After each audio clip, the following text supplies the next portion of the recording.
결혼을 한 지는 올해로 9년 차입니다. 남편은 조용조용하고 착한 무난한 성격입니다.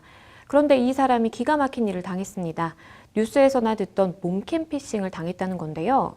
이야기를 들어보니 혼자 새벽에 인터넷을 하다가 데이팅 앱에 들어갔고 어떤 여자와 이야기를 하게 됐다고 합니다.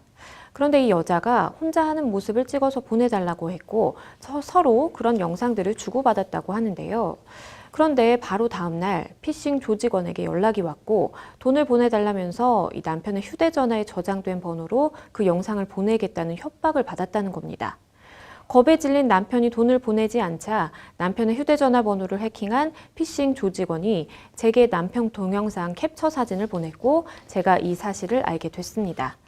남편은 실수라면서 울면서 사과를 했고 경찰서에 신고하면서 사건은 일단락됐는데요. 그런데 이후 저는 남편에 대한 신뢰가 바닥으로 떨어져서 서로 얼굴을 보고 지내기가 힘들어져 남편에게 먼저 이혼하자는 말을 꺼냈습니다. 하지만 남편은 이혼은 안 된다며 받아들이지 않고 있는데요. 이혼을 할 거면 아들을 두고 저 혼자 나가라고 합니다. 더 이상 함께 살아가는 게 의미가 없는데 어떻게 하는 것이 좋을까요? 일단 몸캠 피싱에 대해서 많은 분들이 좀 들어보셨을 것 같아요. 사회적으로도 굉장히 큰 문제가 됐었는데요. 변호사님이 이 사건 좀 어떻게 보셨나요? 예, 몸캠 피싱에 대해서 지금 많은 피해자들이 양상되고 있습니다. 이제 아내가 이제 사연을 주셨는데 남편에서 보면은 남편은 자기는 피해를 받았다라고 하는 입장이고 아내 입장에서는 어떻게 그렇게 자기 몸을 그렇게 할 수가 있냐라고 해서 또 괘씸하게 생각할 수밖에 없는 사연으로 보여집니다. 네, 많은 분들이 몸캠 피싱이 어떤 이제 수법을 사용하는지 좀 아실 것 같기도 한데 한 번 더 설명을 해주시죠. 예, 지금같이 사연이 전형적입니다. 같이 채팅을 하자고 하면서 음란한 또 채팅으로 또 이끌어갑니다. 그러면서 방금 본 것처럼 남자 혼자 뭐 하고 있는 행위에 대해서 같이 촬영해도 되냐 이렇게 보여달라라고 하면서 이거를 녹화를 하게 됩니다. 그 녹화한 다음에 이거를 다른 사람한테 유포하겠다라고 하면서 돈을 달라라고 하는 게 전형적인 지금 몸캠 피싱에 나타나고 있습니다. 그러면 일단 우리 상담자분께서는 남편이 이런 몸캠 피싱의 피해를 이제 당했는데 나는 이제 신뢰가 깨져버렸고 이혼을 하고 싶다라는 것이거든요. 그러면 이 몸캠 피싱 피해를 입었다라는 것을 이혼의 사유로 삼아서 좀 법적인 조치를 취해 볼 수 있을까요? 예, 몸캠 피싱이 당했다고 하는 피해는 피해고 이혼 사유가 된다는 건 별개의 문제입니다. 이혼 사유는 민법 840조에 규정되고 있는데 6가지에 대해서 지금 규정되고 있습니다. 배우자가 부정한 행위를 했을 때, 두 번째 악의로 다른 일방을 유기했을 때, 배우자의 부터 심히 부당한 대우를 받았을 때, 또 자기의 직계 존속이 배우자부터 심히 부당한 대우를 받았을 때, 그 3년 이상 불분명할 때, 그 다음에 기타 계속하기 어려운 중대 사유가 있을 때라는 경우라고 규정되어 있습니다. 여기에서 1호에서 부정한 행위는 반드시 성관계를 맺는 게 국한되는 것이 아닙니다. 지금 상황권처럼 부부의 공동생활을 침해하거나 유지하기 어렵다라고 하는 경우도 해당됩니다. 지금 같은 경우에는 840조 1호에 배우자의 부정한 행위가 있는 경우에 해당돼서 이혼 사유가 될 수가 있습니다. 그러면 지금 아이도 있다라는 말씀을 주셨는데요. 일단은 아이를 두고 너만 나갈 거면 나가지 나는 이혼은 못 하겠다라는 것이 이제 남편분의 입장이거든요. 이 아이에 대한 양육권은 어떨까요?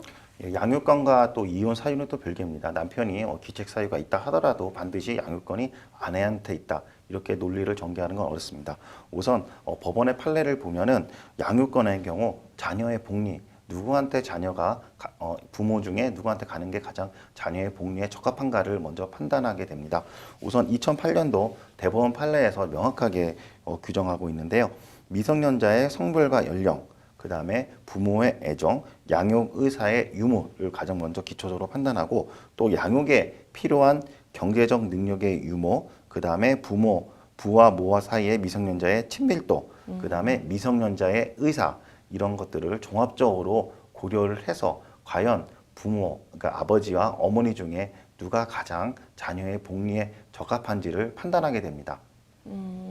그러면 우리 상담자분은 일단은 내가 몸캠 피싱의 피해를 이제 직접적으로 당한 건 아니지만 어쨌든 남편이 그런 피해를 당함으로써 우리의 가정이 이렇게 깨지게 됐고 여러 가지 이제 뭐 심리적인 상처라든지 이런 것도 이제 사실 받았을 텐데 이것에 대해서 피해 보상을 요구한다면 가능할까요? 예, 남편한테 위자료 청구 가능할 수가 있습니다. 지금같이 혼인 생활이 깨지게 된 이유는 남자 측에서 남편 측에서 몽캠피싱 자기의 그런 행위를 인터넷을 통해서 보여줬기 때문에 부부관계가 깨졌다고 보여졌기 때문에 위자료 청구가 가능합니다. 사실 몸캠피싱 아니면 뭐 보이스피싱, 메신저를 통한 이런 뭐 사기 사건 굉장히 많은데요. 만약에 내가 이런 피해를 당했다라고 한다면 어떻게 하는 것이 현명할까요? 예, 우선적으로 한 번 돈을 주게 되면 계속 반복적으로 돈을 주게 될 수밖에 없습니다. 그렇기 때문에 지금 같은 경우는 바로 경찰서에 신고하시기 바라겠습니다. 경찰서에 신고를 한 다음 혹시 또 어떤 절차를 밟게 될까요? 예, 만약에 돈을 지급했다고 하면은 환급이 가장 우선하게 됩니다. 그래서 만약 경찰서에 신고한 다음에 경찰에 신고하면 사건 사고 사실 확인원을 발급받게 받을 수가 있습니다. 이 사건 사실 확인원을 가지고 은행에 가셔가지고 제출하시기 바랍니다. 그러면 바로 은행에서 지급 정지가 된 통장에 대해서 돈이 남아 있다면은 환급을 해주게 됩니다.